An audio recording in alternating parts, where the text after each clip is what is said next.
Bonjour à toutes, bonjour à tous. Les Nouvelles Vagues ont choisi le personnage comme thème cette semaine et comme à notre habitude, nous invitons au moins 5 disciplines à regarder ce thème pendant 5 jours. Après la littérature, la pédagogie dans l'enseignement de l'histoire, nous nous intéressons aujourd'hui au choix d'avatars dans les jeux vidéo, car le mercredi, c'est numérique. Ça commence.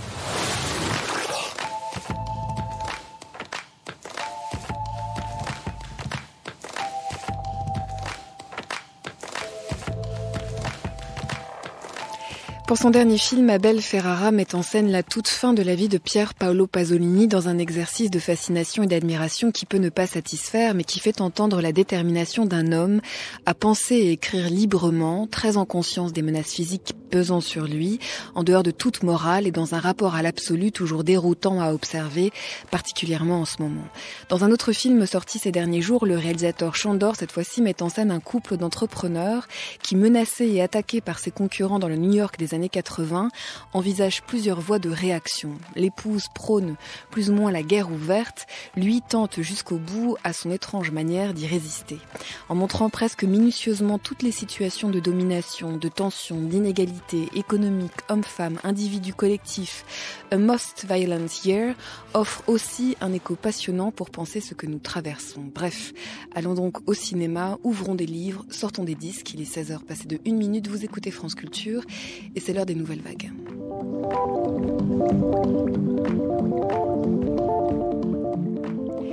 Avant la fin de l'émission, les Nouvelles Vagues passent au singulier. Nous demandons à une personne de décrire 5 moments marqués par une émotion forte.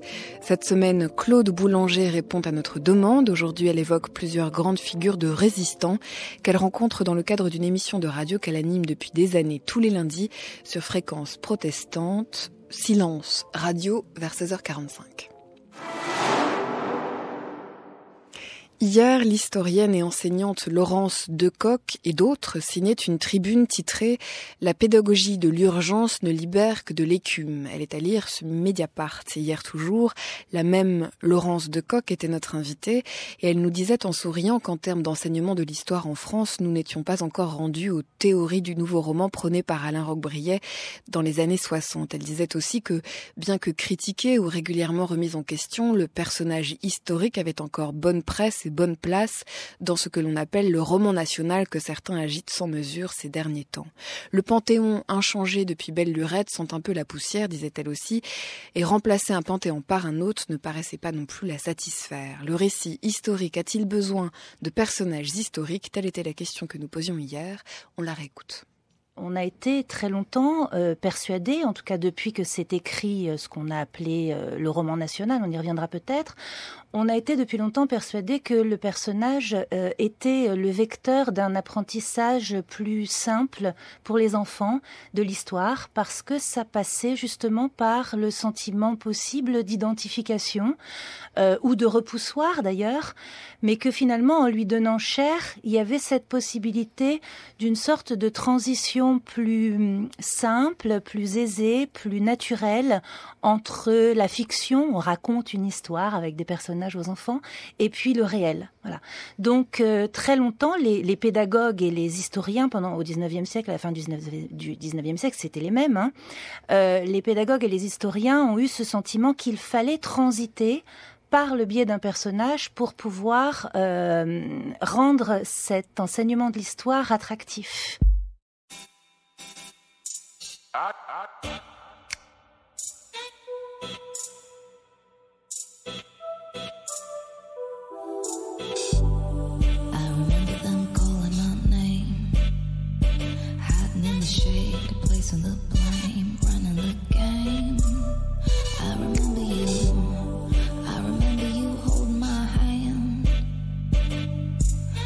You always leave me in the summer, man. Down by the riverside gathering tricks. Say you wanna be my fix. Down by the riverside gathering tricks. I remember you.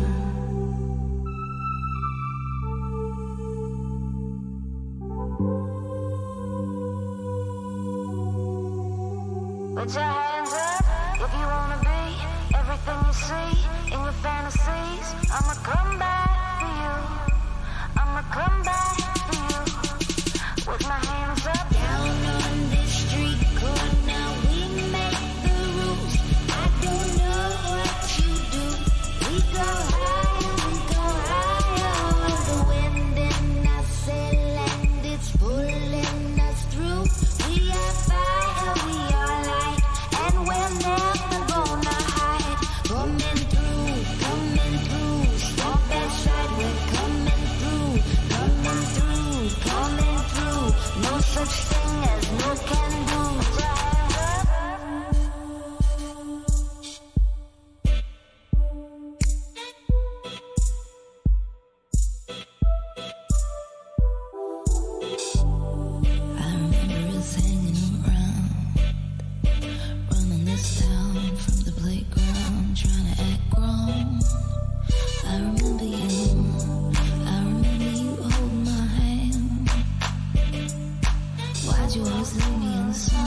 I'ma come back for you. I'ma come back for you. With my hands up. Down on this street corner, we make the rules. I don't know what you do. We go higher with the wind in our sail and it's pulling us through. We are fire, we are light, and we're never gonna hide. Coming through, stop that side, we're coming through. No such thing as no can do. Down on this street corner, we make the rules. I don't know what you do. We go higher with the wind in our sail and it's pulling us through. We are fire, we are light, and we're never gonna hide. Coming through, stop that side, we're coming through. No such thing as no can do. If you wanna be everything you see in your fantasies, I'ma come back for you. I'ma come back for you. With my hands up. Pour commencer, Miss Chanel choisit de vous faire entendre Know Me, Knami Live, j'arrive pas très bien à prononcer son nom, la pauvre, avec le titre Coming Through. Tous les coups de cœur, une grande partie des coups de cœur musicaux de Miss Chanel sont réunis sur la plateforme Deezer. Dois-je vous rappeler son titre charmant, la vaguelette, les vaguelettes.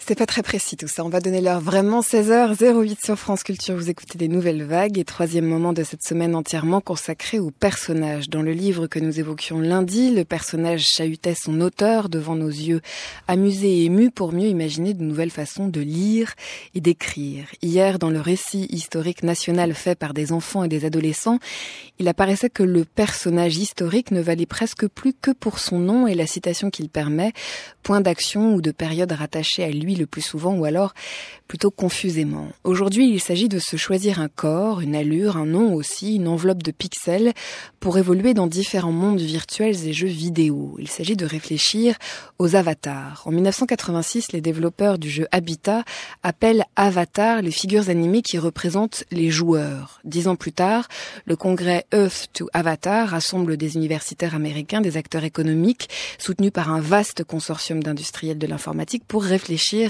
à ce sujet. Et puis, début des années 2000, vinrent les Sims, Second Life et d'autres où l'on atteint des niveaux de sophistication et de précision dans la possibilité de façonner les personnages. Paradoxe parce que ça ferait se rapprocher l'avatar du corps physique, alors qu'au départ, il s'agissait peut-être de s'en abstraire en le métaphorisant. Étienne Armand Amato, vous êtes chercheur, enseignant, vous avez cofondé l'Observatoire des mondes numériques en sciences humaines et vous avez aussi, et entre autres, co-dirigé avec Étienne Pérenny les avatars jouables des mondes numériques aux éditions Hermès Science en 2013. Bonjour et bienvenue. Bonjour, merci. Si vous entendez parler d'avatar, n'allez pas chercher l'origine anglo-saxonne ou l'origine latine. L'origine du mot est indienne.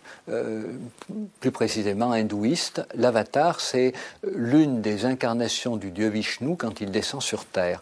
Alors évidemment, lorsque nous allumons notre ordinateur, nous avons affaire à des choses moins intensément religieuses. Et l'avatar désigne simplement la créature qui nous permet d'entrer dans les mondes virtuels et d'y interagir. On entend pour commencer la voix de Serge Tisseron, psychiatre et psychanalyste, qui parle de l'étymologie sanscrite en fait du terme avatar.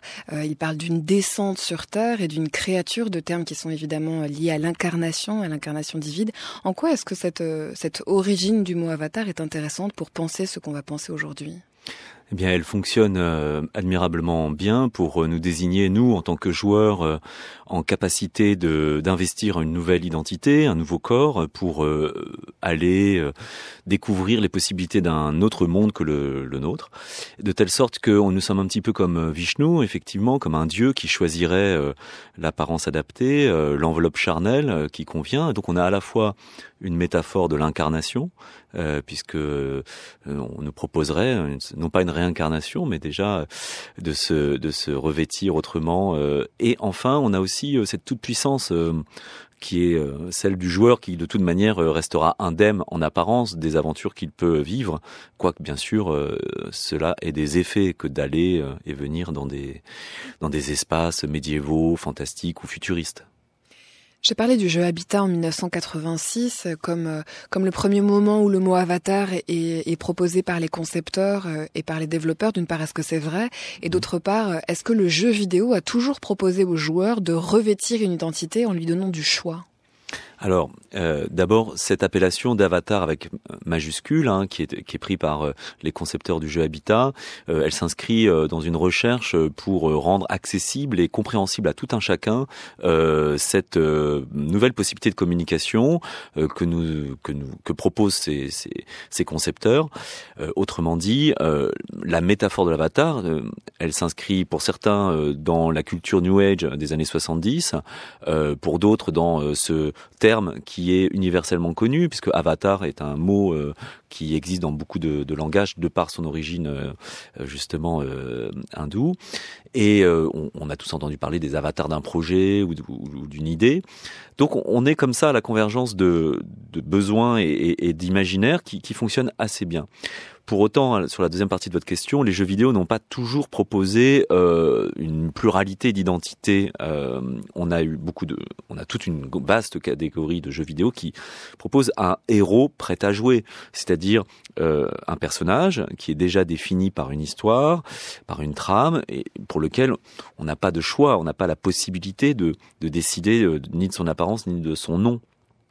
Par contre, on peut choisir entre plusieurs personnages. Et là, on parlera pas d'avatar. C'est-à-dire que dans les premiers jeux vidéo, pour ne parler par exemple que des choses que j'ai pu connaître moi dans les années 90, quand on nous propose de choisir ce petit truc bonhomme bizarre pour aller dans tel monde ou tel autre petit truc bonhomme bizarre, là, on ne parle pas d'avatar. On parle simplement de la possibilité pour le joueur d'emprunter un personnage pour aller jouer. Voilà, on parle d'un personnage de fiction déjà disponible, donc d'un personnage jouable.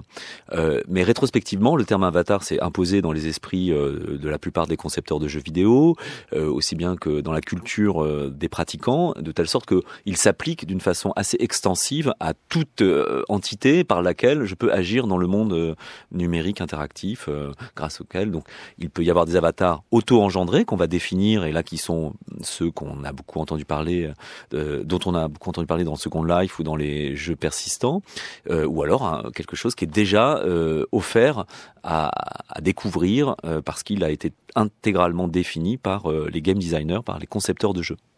Puisque vous avez cofondé l'Observatoire des mondes numériques en sciences humaines et que j'ai parlé de ce colloque en 1996 qui s'appelle Earth to Avatars, à partir de quand est-ce que les sciences humaines commencent à considérer comme un objet d'étude intéressant l'avatar et la façon dont les humains se choisissent des avatars ? L'intérêt de la psychologie cognitive ou de tout ce qui va concerner la réalité virtuelle, donc les enjeux de l'immersion, du déplacement corporel dans des mondes interactifs, est évidemment à l'origine, dès l'origine, mobilise les psychologues, les sociologues. Mais ce qui va susciter vraiment pour on va dire les disciplines académiques, qui elles sont assez étanches aux changements rapides qu'ont besoin. Nous, on a précisément, avec beaucoup d'autres chercheurs aujourd'hui reconnus, fondé l'Observatoire des mondes numériques. En fait, autour des années 2000, au moment où le réseau Internet rend possible à tout un chacun l'expérience de cette vie seconde, de ces univers parallèles qu'on dit persistants, et qui du coup suscitent énormément de questionnements. Quels effets, évidemment, on s'interroge toujours sur les conséquences, mais aussi à quelles conditions peut-on tomber amoureux, rencontrer des nouveaux amis, coopérer ensemble pour élaborer une vie sociale, une vie politique, et de telle sorte que tout de suite l'ensemble des disciplines va se dire, là on a une sorte de nouveau contexte qui fait à la fois laboratoire d'expérience, c'est comme si on prenait la société et qu'on la déplaçait dans une sorte de monde artificiel dans lequel les gens s'expriment autrement, avec d'autres codes. Ils sont conditionnés par la technologie certes, mais on se demande dans quelle mesure on va pas pouvoir en retirer des nouvelles connaissances sur le fait humain et sur notre réalité anthropologique. Hangzhou, un village de la province de Dreamland, quelque part dans Second Life. C'est ici que j'ai rendez-vous avec un avatar très célèbre, Han Sheshung. l'avatar d'une jeune professeure d'anglais d'origine chinoise devenue femme d'affaires grâce à son personnage numérique. Bonjour, vous êtes Tan Sheshung? Oui, c'est moi. Soyez le bienvenu dans Second Life. Je vous présente Guni, l'avatar de mon mari. Si vous voulez bien me suivre. Vous possédez une magnifique maison. Mais je n'ai pas que cette maison. Ici, je suis promoteur immobilier, je crée des paysages et je construis des maisons pour les avatars qu'il faut loger, comme dans la vraie vie. Pourquoi avez-vous choisi de vivre dans ce monde virtuel? Et qui êtes-vous dans la vraie vie? Dans le monde virtuel, il n'y a pas d'embouteillage. Il n'y a pas de pollution. Et puis je dépasse les limites de la biologie humaine. Par exemple, je peux me téléporter où je veux. Alors que dans la réalité, vous par exemple, vous avez dû prendre l'avion pour venir chez moi en Allemagne. Ça vous a pris du temps. Qu'en avez-vous fait?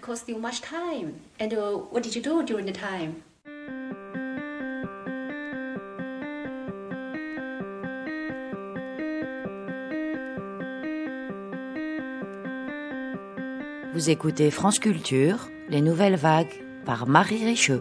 Vision, order, mission, murder, army, fiction, domination.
Summerrise par le groupe Pétrole, Étienne Armand Amato. Avant ça, on entendait un reportage signé Kappa, c'est un film en fait de Frédéric Brunkel, produit par Kappa, un reportage sur l'univers de Second Life que vous évoquiez très très rapidement avant la diffusion du son, comme étant un monde persistant. En quoi est-ce que c'est un tournant, justement, l'apparition de ces mondes persistants, les Sims et Second Life, au début des années 2000, pour l'utilisation des avatars ? Alors, précision, les Sims ne sont pas des mondes persistants, hein. Ce sont des univers simulés localement. Quand on se débranche, ils cessent de fonctionner. Et c'est bien ça l'intérêt, c'est que ceux dont on parle, ce sont des mondes connectés, qui, indépendamment de sa présence, poursuivent leur évolution. Et c'est un tournant parce que c'est à la fois tout l'imaginaire qu'on a pu voir par ailleurs dans d'autres domaines comme dans Matrix, l'imaginaire d'un univers artificiel dans lequel on va pouvoir advenir en tant que personne vierge, vierge de tout passé, en capacité de définir de nouveaux objectifs, de nouveaux besoins, expérimentant des pouvoirs extraordinaires, ceux de se téléporter par exemple d'un endroit à l'autre instantanément, ceux de ressusciter dans le cas où son corps serait abîmé ou que la mort surviendrait, des univers persistants, donc le conatus de Spinoza, le fait de persister dans son désir de vie, quelque part s'incarne là dans un univers partagé où d'autres personnes vont être témoins de ce qui est acteurs de ce qui se déroule. Donc on n'est plus seul finalement dans des jeux. On avait déjà des jeux en réseau où on pouvait être à une douzaine de camarades connectés sur la même carte même environnement. Mais là, on est dans des environnements qui font des kilomètres carrés, des centaines de kilomètres carrés, et qui semblent infinis. C'est pour ça que le congrès dont vous parliez tout à l'heure, de la Terre aux avatars, c'est un petit peu cet imaginaire aussi de la conquête, une nouvelle colonisation. Et Georges Ballandier parle du fait que l'être humain a fini de conquérir la planète, et d'une certaine manière, il générerait, notre humanité, notre espèce, générerait des nouveaux systèmes artificiels, des nouveaux milieux qui, au fur et à mesure qu'il les produit, sont explorés et expérimentés. Ce qui conduirait à finalement étendre les capacités de l'humanité et aussi donc à vivre ces nouvelles possibilités extraordinaires dont on parlent d'ailleurs les mythologies, dont parlent les religions, et qui nous investissent comme personnages, héros de nous-mêmes pour affronter des épreuves ou même simplement vivre une vie simulée, puisque Second Life est moins du côté du jeu vidéo réglé que du côté de la simulation d'univers, une simulation qui offre aussi bien les joies de la possession. Là, on avait une chinoise qui avait fait fortune dans la spéculation immobilière, donc il y a une monnaie locale, il y a un système quasiment de politique anarchiste, assez libertarien, c'est-à-dire chacun est assez libre de définir ses propres règles de gouvernance. Et cette simili-réalité opère une attraction, une fascination incroyable à l'époque où elle apparaît pour les médias de masse. Mais pour autant, aujourd'hui encore, Second Life, cette vie seconde, existe toujours, continue d'interpeller beaucoup d'amateurs, et c'est bien amélioré au niveau technique aussi. J'ai parlé d'une sophistication particulière et d'une précision dans la possibilité de, comment on pourrait dire, sculpter son avatar, de se choisir un avatar. Très rapidement tout à l'heure, j'ai essayé parce que je n'avais jamais été sur Second Life, et en fait on m'a proposé une dizaine de figures extrêmement finies en fait. Des femmes et des hommes habillés différemment, avec des couleurs de peau différentes, des corpulences assez différentes, mais tout de même très finies. Donc mon choix était très limité dans les 5 minutes que j'ai passées sur le site. Mais justement, alors jusqu'où peut aller notre possibilité à se sculpter une identité sur Second Life, pour prendre cet exemple? Vous avez raison de parler de sculpture identitaire. Moi, c'est un terme que j'avais pris il y a déjà pas mal de temps. Vous avez eu un accès privilégié de novices, où on a un petit peu une sorte de vestiaire déjà prêt de personnages. Donc ça, ils ont monté ça récemment pour rendre plus accessible leur univers. Mais les capacités de personnalisation, les possibilités de personnalisation sont très très élevées, puisqu'on peut aussi bien ressembler à un animal mythologique, un vrai animal, ou à un robot, ou à un véhicule. Dans Second Life, on peut vraiment être à peu près ce qu'on veut, puisqu'on peut animer des objets. Et finalement, ce qui a fait la force de Second Life, c'est que les utilisateurs peuvent eux-mêmes fabriquer des objets ou des personnages, ou des éléments de personnages. Donc tout le corps est modulaire. On peut, par exemple, s'acheter un nouveau-né, une bouche, des organes sexuels, une démarche, des comportements, et les emboîter à sa façon. Donc on est vraiment dans le jeu de poupée. Ça veut dire qu'il y a un laboratoire, on part de quelque chose, on part d'un schéma. Très concrètement, à l'écran, comment ça se passe au moment où on crée l'avatar? Très, très simplement, on a son avatar qui en général est humanoïde, et pour chacune des parties du corps, la tête, le buste, les bras, etc., on peut substituer certaines formes qui ont certaines fonctions, certaines propriétés. Par exemple, on peut avoir un bras articulé qui serait un bras robotisé, ou un bras qui aurait 3 mains par exemple, et on va du coup au fur et à mesure, donc lors de la création, avoir des possibilités un peu basiques, mais qu'on va enrichir par la suite en achetant des parties du corps, des vêtements aussi, des attributs. On peut avoir un casque, on peut avoir tout un tas d'objets qu'on imagine. Et alors, ce qui est passionnant, c'est bien sûr le fait de pouvoir aussi expérimenter une condition autre que la sienne. Si on est une femme, de jouer un homme, si on est inversement, ou de jouer un ange, par exemple. Donc, il y a beaucoup de personnes qui s'amusent à vivre la condition d'archétypes ou de personnages qui peuvent être du côté du monstre ou du côté de comme ça de la fantasmagorie idéalisée. Et c'est vrai que dans Second Life, ça a beaucoup frappé les esprits à l'époque, puisque, et c'est toujours le cas, une majorité des avatars sont assez proches des canons esthétiques de notre société. Et à contrario, on a quelques joueurs qui décident, parce qu'on reste dans le jeu d'improvisation, c'est un grand bac à sable, qui décident d'être petits, laids, ou d'avoir de la fourrure, ou même d'être des hybrides. On a quasiment une sorte de préfiguration de ce qu'on nous annonce comme étant inéluctable, et sur lequel il y a des débats lourds sur le devenir cyborg ou post-humain, qui est pas du tout garanti, heureusement.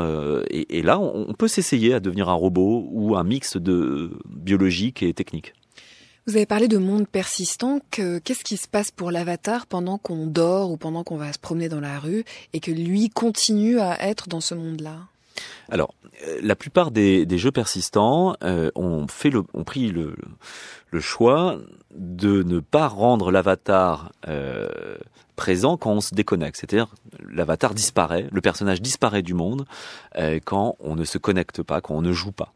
Et heureusement, parce que dans les années 2000, quand j'étudiais les différents mondes persistants parallèles les uns aux autres, il y avait notamment un jeu qui s'appelait Mankind, Humanité, qui était un jeu futuriste dans lequel on manipulait des vaisseaux spatiaux. Donc l'avatar n'est pas nécessairement un personnage, ça peut être une flottille de vaisseaux spatiaux.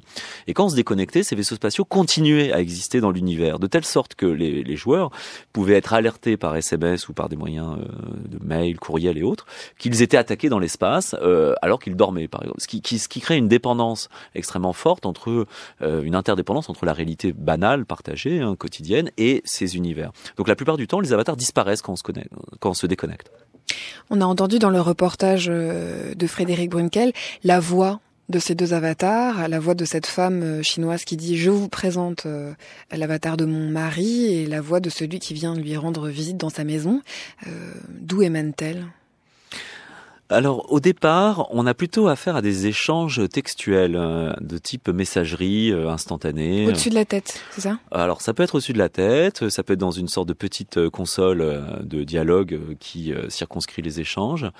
Et puis, assez vite, avec l'avènement du haut débit, donc de la possibilité de recevoir de larges quantités d'informations, se sont instaurés le chat vocal, le dialogue vocal par le biais de micros, qui permet effectivement d'entendre la voix du joueur. Mais là, on comprend bien que si je joue une femme, que je suis un homme, et que je fasse appel à ce système de vocal, eh bien, on va me reconnaître comme étant évidemment pas du tout en harmonie avec le personnage que je présente. Donc la plupart du temps, pour des raisons de ce type, soit les gens utilisent un transformateur de voix, un voice coder, c'est pas encore tout à fait au point, soit on se contente d'avoir des usages de messagerie textuelle.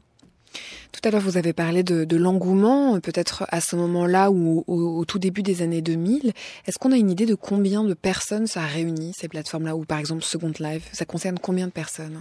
Alors, les chiffres sont toujours compliqués à établir puisqu'il y a plusieurs comptes pour chaque individu, il y a des temps de présence, mais on estime, pour le dire à peu près à la louche, le nombre d'utilisateurs réguliers de Second Life autour de 400 000 personnes, entre 400 000 et 500 000. Autour des jeux persistants beaucoup plus vidéoludiques, c'est-à-dire beaucoup plus proches du jeu réglé, avec une courbe de progression, des possessions qui augmentent, des enjeux ludiques forts, et qui sont donc là comme le célèbre, qui a fait tellement de la une des journaux World of Warcraft, mais aussi il y en a beaucoup d'autres, Guild Wars, EVE Online, etc. Là, on a affaire à des millions de joueurs. World of Warcraft, c'est réputé pour être un des plus fréquentés. Il rassemblerait 10 millions de joueurs environ. Aujourd'hui, il était monté à 12.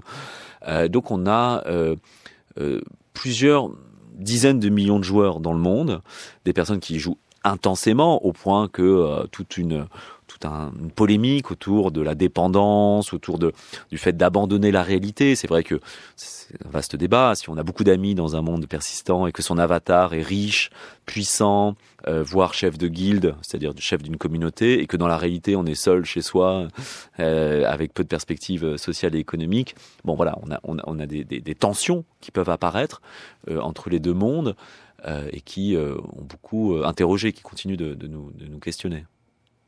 Dis-moi à quoi tu joues, dis-moi comment tu joues, ça va me donner des indications sur ce que ça vient révéler du psychisme.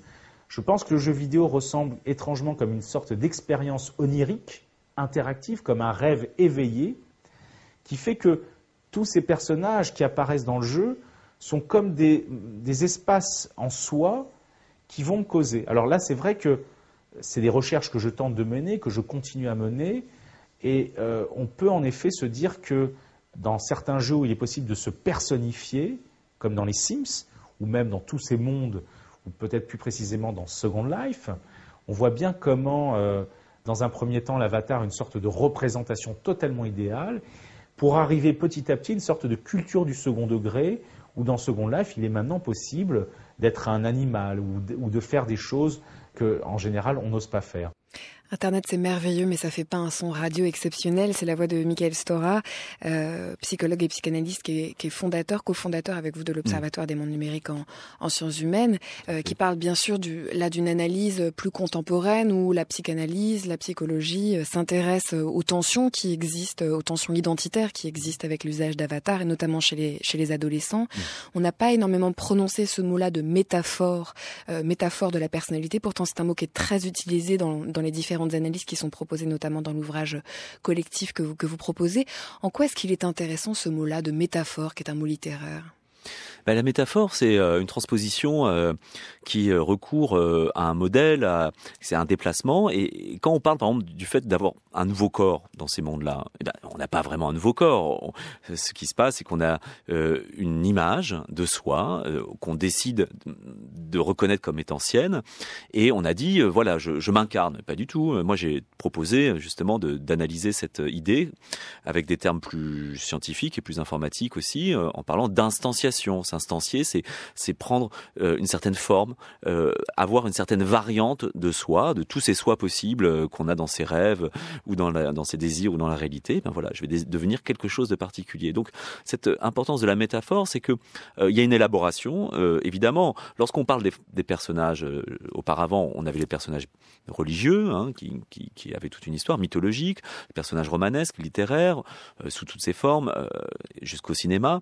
Mais dans tous les cas, on ne pouvait rien y faire. L'histoire se déroulait, on pouvait s'y reconnaître, s'identifier, se projeter, mais on ne pouvait pas modifier le devenir de ces personnages. Sauf à être acteur, comédien sur la scène théâtrale, et on sait combien les comédiens peuvent aussi vivre des profonds changements et sont des sortes d'êtres éveillés qui constamment investissent un rôle particulier, apprennent des choses des personnages qu'ils découvrent et qu'ils interprètent, et puis voilà, toute leur vie qui vont avoir une sorte de multiplicité de vie. Aujourd'hui, c'est à tout un chacun qui peut expérimenter cette puissance du personnage, de l'être de fiction, mais qui va prendre un degré de réalité supplémentaire, parce qu'à la fois je le manipule, j'en change le devenir au fur et à mesure de mes décisions. Je peux décider, voilà, d'abandonner mes biens, de faire un don, d'acheter des choses, mais aussi il y a les autres, il y a autrui qui vient valider mon existence.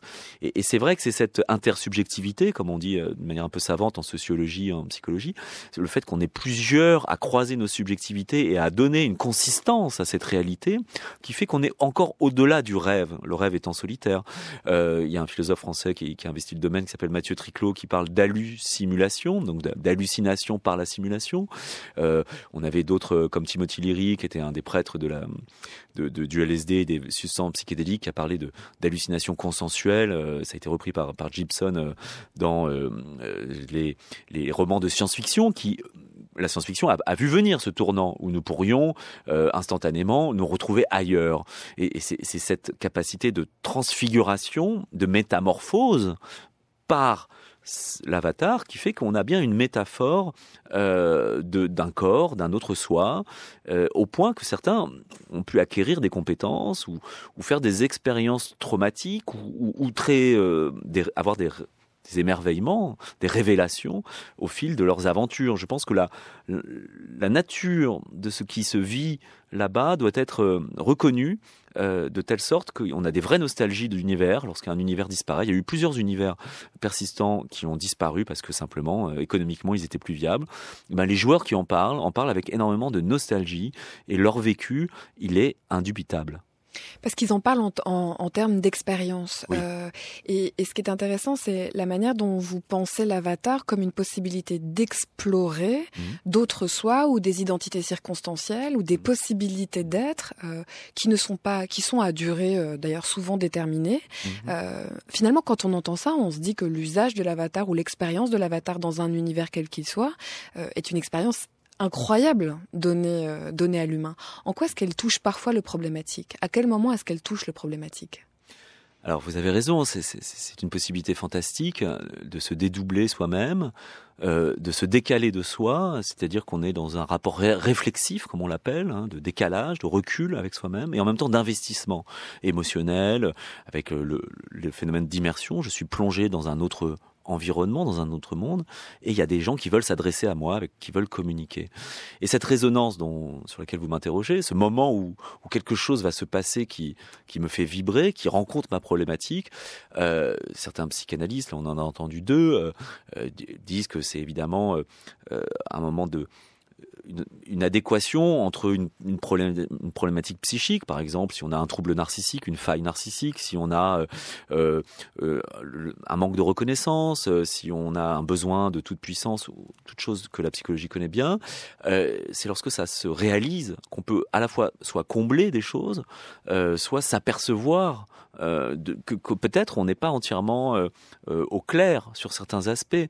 Mais cet apprentissage du double, c'est un des fondements de notre histoire personnelle, puisque on connaît le stade du miroir en psychanalyse, mais moi je travaille aussi avec des neurophysiologistes comme Alain Berthoz au Collège de France. On monte des expériences pour essayer de comprendre comment le double de nous-mêmes que nous avons en soi, chacun, pour courir, pour prendre des objets, pour réaliser sa vie au quotidien, si ce double, je le vois à l'écran, bien quelque part, je peux prendre conscience de la manière dont je me projette, dont je réfléchis, et puis en même temps prendre conscience de l'altérité technique.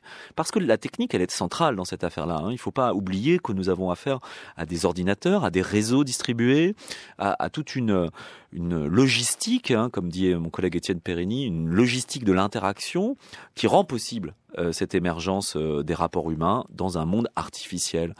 Et moi, ce que je trouve important à souligner, c'est que c'est une rencontre avec soi, mais c'est une rencontre avec l'altérité technique. Et quand on croise des petits robots programmés, des dragons, des êtres incroyables, mais qui ne sont pas manipulés par des êtres humains, qui ne sont pas des avatars d'êtres humains, mais des avatars de programmes et de concepteurs qui les ont programmés, que rencontre-t-on ? On rencontre déjà des sortes d'intelligence artificielle balbutiantes qui incarnent la production de l'être humain. Nous sommes des êtres humains, nous fabriquons des outils, de la technique, et dans ces jeux, dans ces mondes persistants, on rencontre le pur produit de l'humanité qui est la technique. La question à laquelle vous ne répondez pas, c'est peut-être la deuxième partie, à savoir le moment où ça peut devenir problématique, c'est-à-dire que cette expérience du double, l'expérience d'une identité circonstancielle, momentanée, elle est en effet passionnante, voire elle est vraiment, comment on pourrait dire, c'est une aubaine en fait, d'une certaine manière. C'est une aubaine que propose la technologie et que ne proposait pas jusqu'alors toutes les virtualités possibles et inimaginables. À quel moment, quelle est la frontière où on n'est plus dans l'aubaine, où on bascule dans quelque chose qui est dangereux ou est problématique? Alors, avec des artistes comme Yann Min là, qui participent à l'ouvrage collectif, certains parlent de narcose narcissique. C'est-à-dire que quand l'être humain découvre un nouvel objet, par exemple la voiture, on sait que les premiers temps, après avoir son permis de conduire, on est tenté d'aller très vite, de suivre les autoroutes, on est embarqué par la capacité de l'outil. Ça dépend qui. Ça dépend qui, mais en tout cas, il y a une exploration des limites. Lorsqu'on découvre les avatars, évidemment qu'on a envie d'aller aux frontières de ce qu'ils offrent. Changer de sexe, de découvrir la mort, ressusciter, voyager, vraiment s'emparer, s'approprier la richesse de ces possibilités. Donc dans les usages problématiques sur lesquels vous voulez me faire commenter la question, est-ce que certains relèvent plutôt d'une sorte d'exploration, on va plonger pendant peut-être quelques semaines, pendant quelques mois, quelques années pour certains, à l'intérieur de ces vastes possibilités, jusqu'à toucher la limite, jusqu'à se rencontrer, jusqu'à un point de dépassement, et puis hop, après c'est fini. On est presque comme guéri d'une sorte d'usage excessif. Et pour d'autres, on va avoir un rôle compensatoire qui va se substituer à la réalité, et c'est le cas que j'évoquais avant, hein, quelqu'un qui se réaliserait, s'épanouirait à travers un de ces avatars, sachant qu'il y en a souvent plusieurs, hein, eh bien, il serait tenté d'y adhérer et de délaisser ces autres entités, y compris soi-même biologiques. Hein. C'est là où ça devient difficile. Après, on a aussi des cas de figure très, très, très variés. On a des manies qui s'expriment dans ces mondes-là. Je sais pas si... On dit qu'on a des collectionneurs dans la réalité, il y a des collectionneurs d'armes particulières, puisque les avatars ont des courbes de progression lorsqu'ils sont intégrés dans des jeux vidéo. On démarre, on est un peu faible, on est petit, fragile, et puis au fur et à mesure, on conquiert de l'espace, on explore plus loin, et des possessions et des pouvoirs. Et donc, on a des gens qui sont comme ça, dans la collectionnite, ou dans la volonté de combiner, de comprendre. Il y a aussi une grande pulsion d'intelligence, c'est-à-dire que on n'est pas seulement dans le désir bête de reproduire la même dose de plaisir. Il y a des personnes qui sont atteintes d'une sorte de manie, de compulsive, de compréhension. Ils veulent comprendre comment ça marche. Et alors, comment ça s'exprime ? C'est intéressant.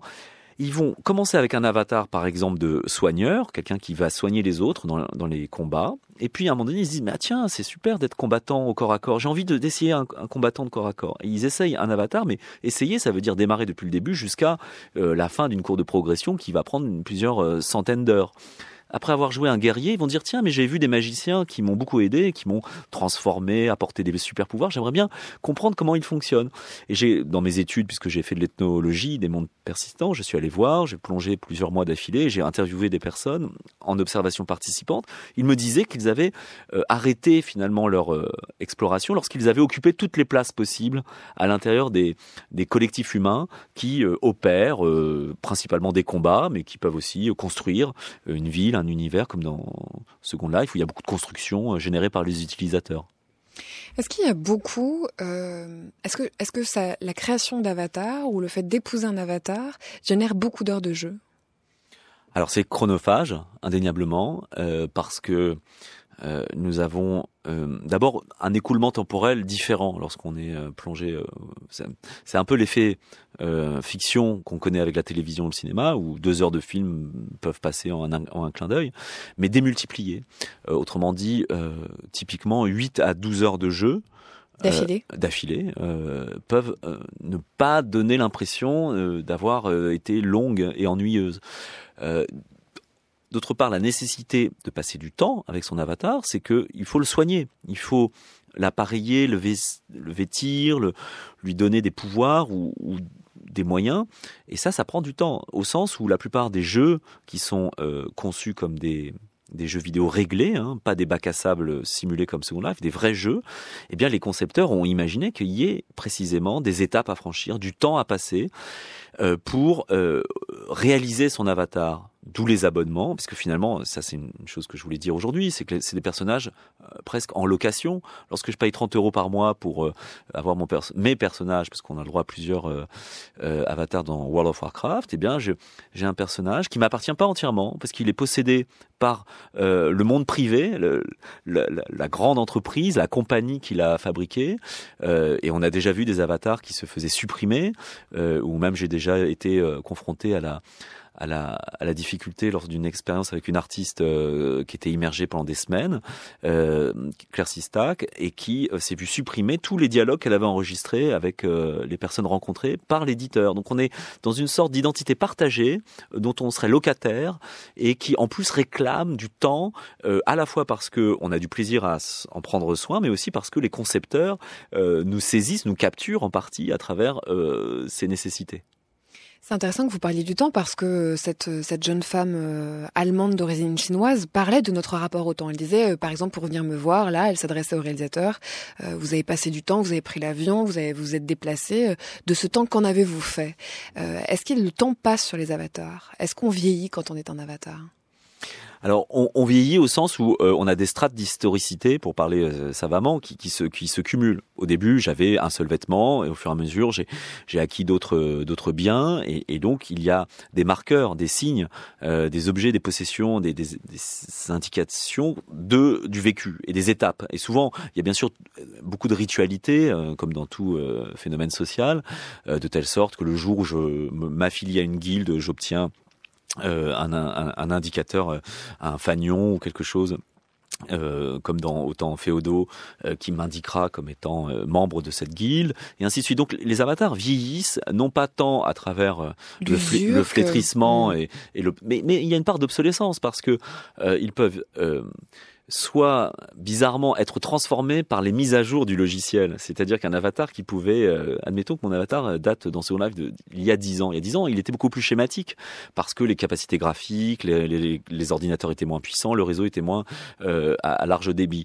Aujourd'hui, il sera beaucoup plus beau, il sera même magnifié parce que, entre-temps, beaucoup d'améliorations, notamment esthétiques, l'apparence étant très importante, sont intervenues.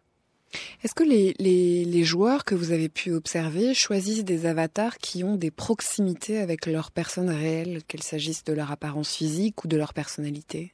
Alors, il y a plusieurs types de stratégies bien repérables. On a à l'opposé de soi, des entités qui vont finalement être un peu la pièce complémentaire du puzzle identitaire que je suis.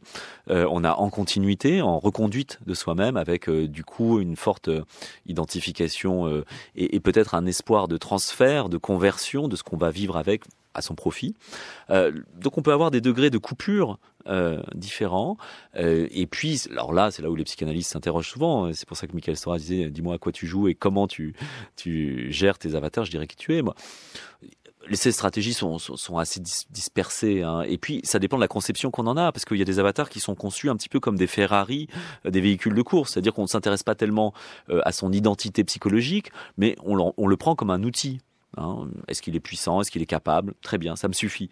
Puis d'autres qui vont être plus poétiques, plus même simplement psychologiques, où on va décider d'être dans ce qu'on appelle le role-play, c'est-à-dire l'interprétation psychologique. Et on a tout un courant de création quasiment et de style assez passionnant, de joueurs qui composent des textes, se mettent en situation et utilisent les jeux vidéo comme étant des creusets de fiction et d'invention très riches. Et là, du coup, on a un avatar avec une épaisseur beaucoup plus dense. Et j'ai failli diriger une thèse là de quelqu'un qui avait rencontré une personne dans le jeu à travers ces lignes de conduite. Et puis, ils s'étaient tombés amoureux. Et finalement, ils sont formés un couple dans la réalité. Et l'un des deux du couple a changé de sexe pour épouser le sexe de son avatar par rapport au jeu. Alors on criera, oh mon Dieu, quelle décadence, autre, mais pas du tout, parce que dans ce cas-là, ici, on avait affaire à quelqu'un qui s'était trouvé vraiment en tant qu'elle-même, qui s'était reconnue, qui n'était pas bien dans ce qu'elle était, et qui a été à la fois dans la rencontre amoureuse et à la fois qui a décidé que cette harmonie, cet épanouissement trouvé à travers son avatar allait devenir son identité réelle. Ce qui ouvre des perspectives hallucinantes en termes de configuration de soi, d'autonomie, d'émancipation, des contraintes qui pèsent sur nous et qui sont aussi souvent des ressources, et qui du coup fait débat social à l'heure où des millions de jeunes et d'adolescents pratiquent les avatars aussi comme un moment clé de leur vie où ils s'essayent. Les parents sont souvent rassurés parce que ça évite qu'ils aillent faire de la voiture à toute vitesse. Ils sont rassurés, mais il se passe des choses très profondes avec ces avatars. Vous écoutez France Culture, les nouvelles vagues, par Marie Richeux. Il est 16h49 sur France Culture. À cette heure-ci, quelques minutes près chaque jour, nous demandons à quelqu'un de raconter un moment marquant. C'est Claude Boulanger qui se prête à l'exercice. Jusqu'à vendredi, elle évoque aujourd'hui sa rencontre avec plusieurs grandes figures de résistants. Pour moi, ça a été de magnifiques figures et Et je voudrais leur rendre d'une certaine manière hommage par quelques-uns d'entre eux évoqués. C'est pas les plus connus dont je vais parler, mais vraiment, c'était... La première, elle s'appelait Nadine Hefter. Elle avait écrit un livre, découverte, que par hasard j'ai lu. Et j'ai cherché absolument à savoir, il avait été réédité avec Vidal Naquet comme introduction. Et je lui ai écrit, je crois, et elle a accepté. Alors j'ai vu arriver une petite dame, un petit peu sévère. Elle m'a dit, voilà, j'avais 15 ans, je suis partie avec mes parents. Elle était de la bonne bourgeoisie, avec les leçons de piano, un confort. Donc pas du tout préparée à partir en quoi que ce soit, ne croyant même pas à Auschwitz. Et arrivée à Birkenau, son père, qui avait une paire de lunettes, a tout de suite compris qu'il allait mourir. Et il a, en disant adieu à sa fille, lui a dit, si tu t'en sors, ce sera une belle école. Elle avait même du mal à parler parce que elle était vraiment émue. Et je me suis dit, on ne peut pas évoquer quoi que ce soit, c'est indicible ce qu'elle a vécu. Elle a vu sa mère mourir, ses meilleurs amis mourir autour d'elle. Et j'ai cherché, elle a parlé, mais il y avait beaucoup de silence. Et je me suis dit, pour rendre ce qu'elle ne nous dit pas, mais qu'elle nous dit derrière, elle a eu cette phrase étonnante, elle a dit, ma consolation, à Auschwitz, était quelquefois de regarder le coucher de soleil sur la neige. Alors, pensez que un soir d'été, voir le coucher de soleil au mois de juin sur la neige à Auschwitz, elle a dit c'était tellement beau que ça m'a aidée. Et je pouvais plus rien dire. Et après, elle a enchaîné avec la neige. Elle a dit après ils sont allés d'Auschwitz à Buchenwald. Donc quelques-unes en janvier 45. Et elle était avec une amie, elle se tenait par le bras et chacune dormait 1 minute et on peut marcher en dormant, paraît-il. Et l'amie a fini par mourir. Et elle, après, est devenue médecin. Et elle a voulu, on sentait une volonté farouche de reconstruire quelque chose. Cette femme, j'ai jamais oublié. Il y en a eu une autre qui était toute différente. C'était Madeleine Barrault. Madeleine Barrault est quelqu'un d'assez connu, en tout cas dans le milieu de la résistance et du protestantisme. Elle a dirigé la CIMAD pendant la guerre. Elle est la première femme à être entrée au camp de Gurs et de sauver. Et elle avait eu comme ambition de sauver tous ceux qu'on pouvait, donc en particulier les enfants, donc avec les réseaux, Diolfi, Chambon-sur-Lignon. Et elle est allée voir le cardinal de Lyon et Gerlier, et avec le père Chaillet, qui était un jésuite, et un autre Gasberg, qui était orthodoxe, elle a décidé de sauver les enfants de Vénissieux, qui étaient dans un camp au nord de Lyon, à côté de Lyon, et il fallait, alors c'est extrêmement biblique, le camp, c'était tous destinés à partir en Pologne, et elle a fait faire par la résistance, faire sauter la lumière. Donc, ils sont arrivés au camp à quelques-uns, et ils ont pu entrer donc le camp était dans l'obscurité, ils sont entrés dans le camp. Elle a décidé qu'elle allait demander aux parents, avec ses amis, de donner leurs enfants pour qu'ils soient sauvés. Elle leur a promis qu'ils ne seraient pas convertis, qu'elle prenait leur identité, et que après la guerre, il y a eu le silence. En tout cas, ils auraient leur identité. Il y avait des tout petits qui étaient incapables de se souvenir de leur nom et de leur prénom. Donc, ils ont ramassé tous les enfants, de quoi remplir 2 ou 3 autocars, si je me souviens bien. Et alors, ce que j'ai trouvé extraordinaire, c'est qu'elle a décidé, pour que les parents voient une dernière fois leurs enfants, pendant ce temps-là, l'électricité était revenue dans le camp, et elle a fait faire le tour du camp par l'éclair allumé à l'intérieur, pour que les parents au crépé, au grillage, puissent voir les visages de leurs enfants. Mais il fallait avoir beaucoup de cœur pour comprendre qu'une fois qu'elle était passée dans un sens, il fallait que les autocars fassent demi-tour et passent dans l'autre sens, parce qu'il y avait des enfants des 2 côtés des vitres. Donc il fallait que chacun puisse voir. Et quand elle m'a raconté ça, elle avait un verre de whisky à la main. Elle a regardé au loin et elle m'a dit « Oh, ce ne sont que quelques gouttes d'eau qu'on a fait. » Et c'est la seule fois où je l'ai vue avec les larmes dans les yeux.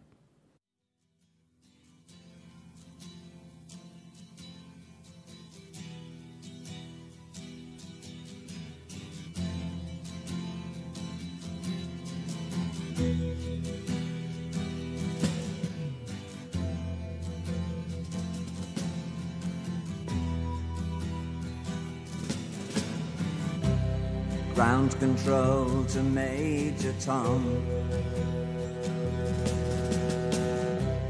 Ground control to Major Tom.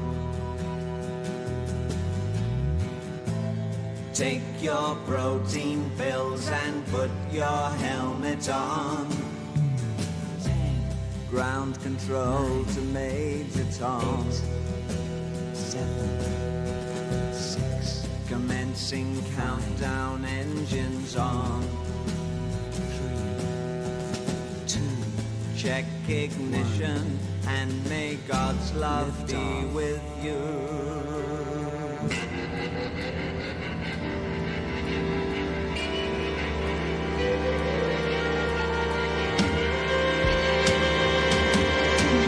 This is ground control to Major Tom.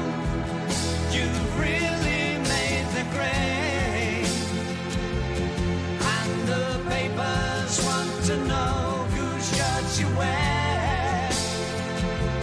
Now it's time to leave the capsule if you dare.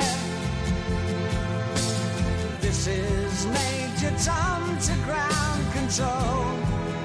I'm stepping through the door, and I'm floating in a most peculiar way, and the stars look very different today, for here am I sitting in a tin can.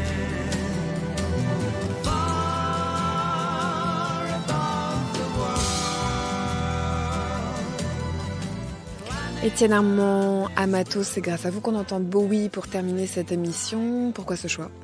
Parce que la conquête d'une nouvelle condition spatiale, parce que le personnage de Ziggy Stardust, poussière d'étoiles, qui perd le contrôle au-delà de tous les horizons est infini, et que l'Avatar, c'est aussi ce voyage en soi-même et au-delà de notre condition qui se réalise.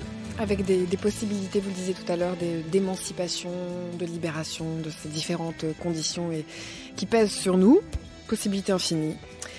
J'adopte, j'ai eu l'élégance de ne pas céder à notre curiosité collective de savoir quels avatars vous aviez emprunté dans quel jeu vidéo. Mais voilà, on va continuer à avoir cette élégance-là. Puisqu'on a parlé d'un livre à vous, on va parler d'un livre à quelqu'un d'autre. Étienne Pérennis, un collègue. Images interactives et jeux vidéo de l'interface iconique aux avatars numériques. C'est aux éditions Questions théoriques. On mettra un paquet de livres sur le site franceculture.fr. Merci beaucoup d'avoir été avec nous. Rien ne s'arrête vraiment à 17h. Rien ne s'arrête vraiment à 17h et il va être 17h. Vous pourrez réécouter l'émission et toutes celles qui la précèdent dans l'ordre que vous voudrez sur la page des Nouvelles Vagues franceculture.fr. Vous pourrez aussi vous abonner au podcast et ainsi recevoir l'émission dans votre ordinateur, dans votre téléphone, tous les jours gratuitement. Sur Twitter, sur Facebook, sur franceculture.fr, nous pouvons nous écrire. Merci beaucoup pour vos messages et merci à Romain de Bec-de-Lièvre, à Inès Duperron et à Claire Maillot qui pensent et préparent cette émission avec moi chaque jour. Une émission réalisée par Michel avec aujourd'hui aux manettes Bruno Gagnère-Fontanille.